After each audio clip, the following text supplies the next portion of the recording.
Welcome. This is the fourth exercise from our basic part creation, the fourth and final exercise. This one is going to focus on the Loft tool. The Loft tool allows you to take multiple sketches, right, multiple sketches and turn them into profiles that are used to transition between shapes. So here we have this rounded rectangle at the bottom. In the middle, there's an elliptical shape, and at the top, it's a circle. So it transitions from circle to ellipse to this rounded square or rounded rectangle. So we're going to use a couple things that we haven't before, right? In addition to the Loft tool, we're actually going to create new planes that are offset from other planes. It's kind of neat. It's fun.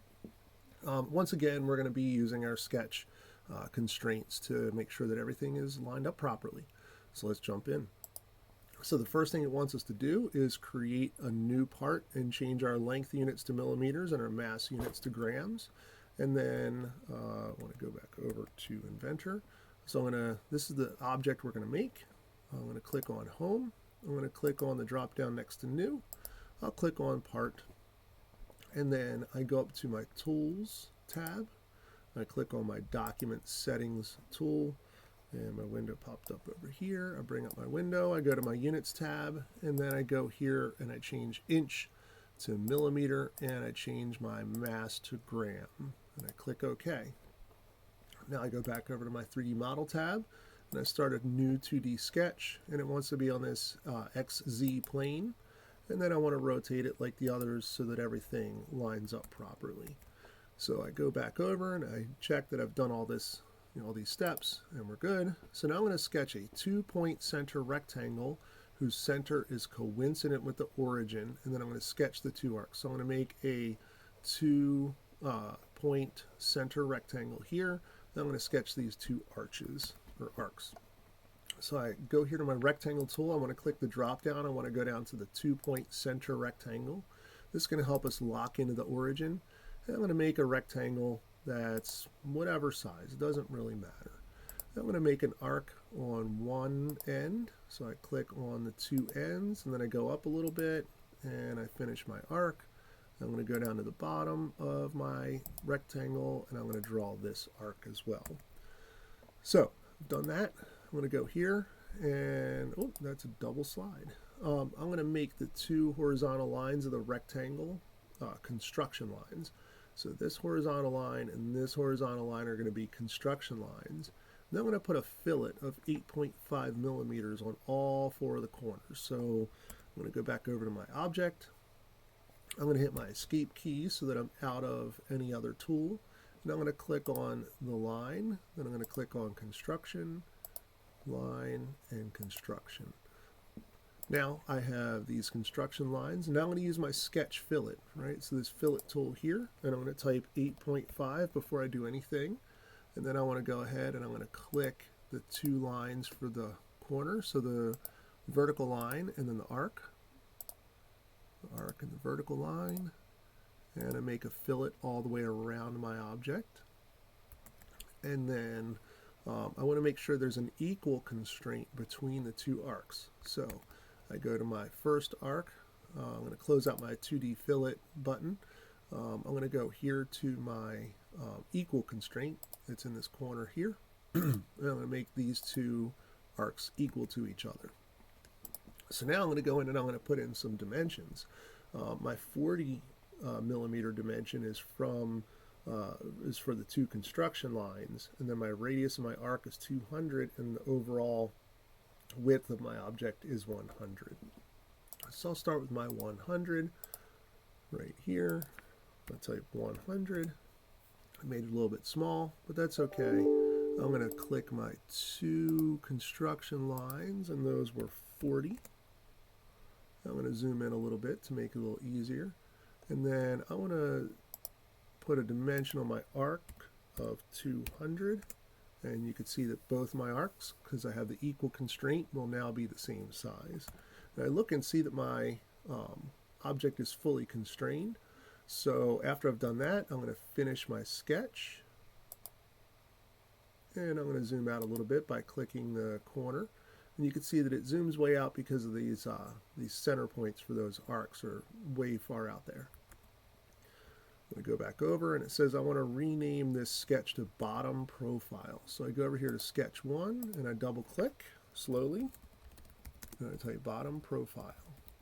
All right, that's going to be the base of our spray bottle that we're creating. Now, Inventor allows us to create additional planes. So we've been working with the YZ and the XZ and the XY plane, and we've been dealing with the different axes, but we can actually create planes from existing geometry or from some of the cardinal planes that are there. So we're going to create a plane that is offset, right, 500 millimeters from our XZ plane.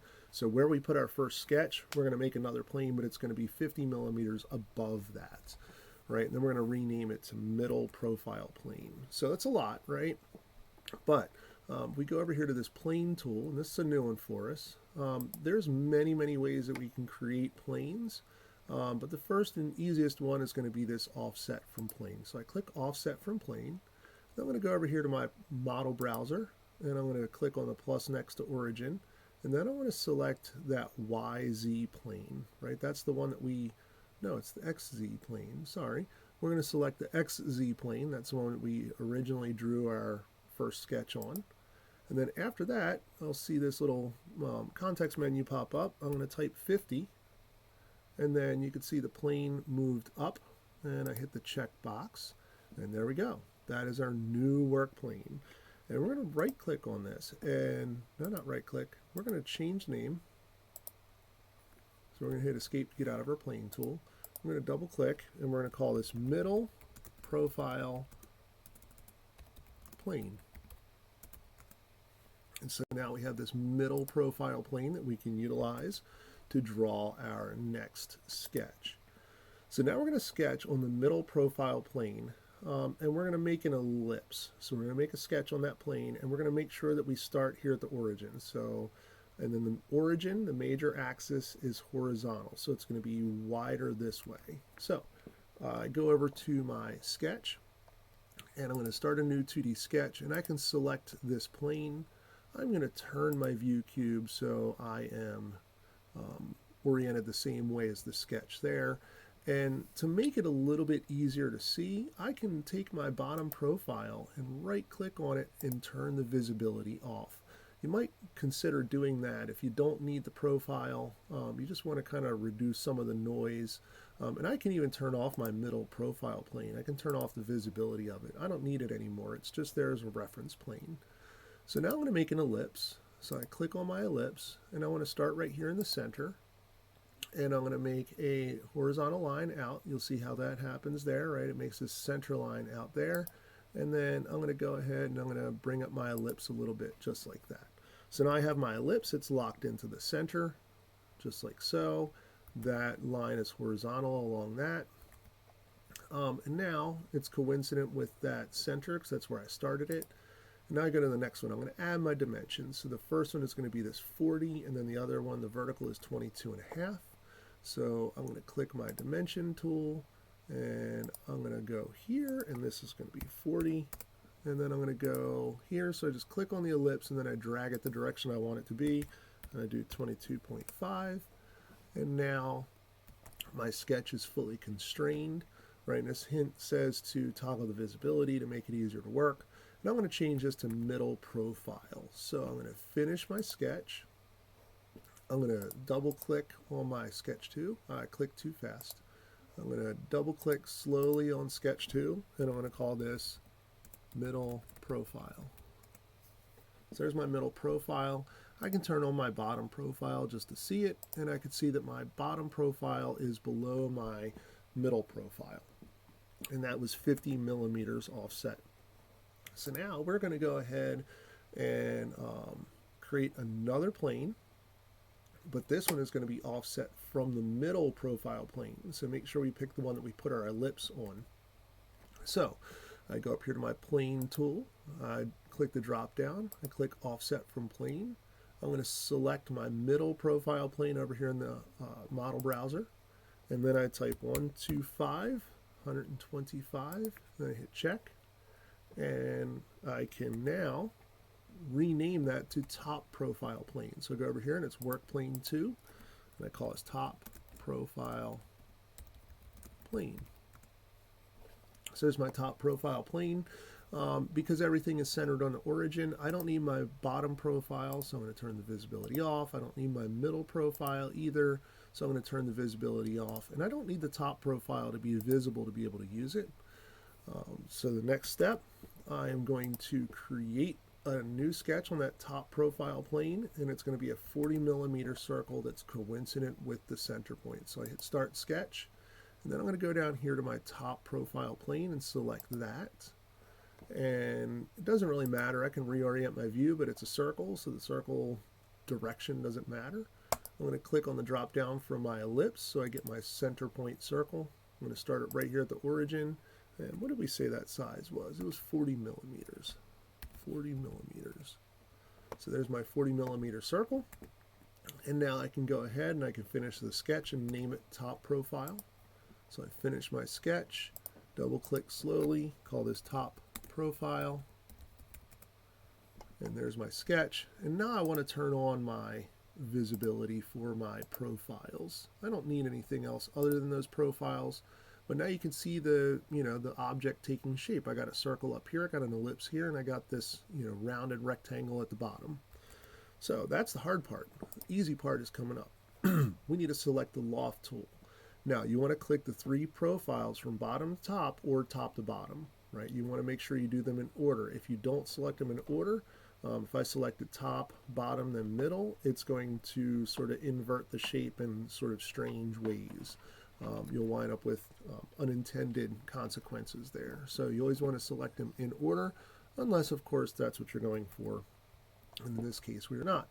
So I go back over to Inventor and I click on the Loft tool right up here next to Extrude, Revolve, and Sweep, and I get this pop-up window, this little dialog box, and I got to click my different profiles that I want to add. So I'm going to click this profile, then I'll click this profile, and then I'll click this profile. So I went from top to bottom. And once I do that, you'll see I get this like sort of shape here. We don't need to mess with anything else in here. There's a lot of other stuff, but we don't need any of that. Then I click OK. So now I have this solid object. You'll notice all my sketches kind of go, invisible, which is good. All my planes are invisible, and I'm just left with my object. So now I need to change the material to glass, and then I'm going to go and get the eye properties. So I go over here to my drop down under generic. I go down a couple to glass, and now I can see my object is made out of glass. I can get my eye properties by going to File, Eye Properties, or right-clicking on the part in the model browser. I click the physical tab, I hit update, and I should have 885.977 grams. For my volume, it should be 406.411.523, right, and those two match. Once I'm happy with that, I can close this, or take a screenshot and close this, and then I want to save my object. So I go to File, Save, and I want to give it a name, and I'm going to call this Loft Exercise, and I can save it. Now, for a little bit of a bonus, we can modify this object a little bit, and this is another tool that we haven't discussed yet, called Shell. One of the things in this exercise is that we have this giant, glass bottle, right? But it's actually a glass solid. It's not a bottle. It doesn't have any internal space. It's just all one solid piece of glass. So we can go and hollow it out using a modified tool called Shell. And what the Shell does, it allows us to state the thickness of the walls, and we can remove faces. So in this case, I want to remove the top because that's where the little spray attachment wants to go.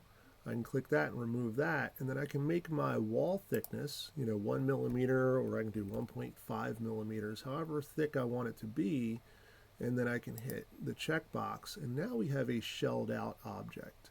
And you can see that it's actually hollow as opposed to a solid object. It's going to be something that is very, very important when you're making parts. Sometimes you want to just have thinner object or less material for either the function or to be able to save material and reduce cost. So Happy modeling, and hope you all have a great one. Thanks.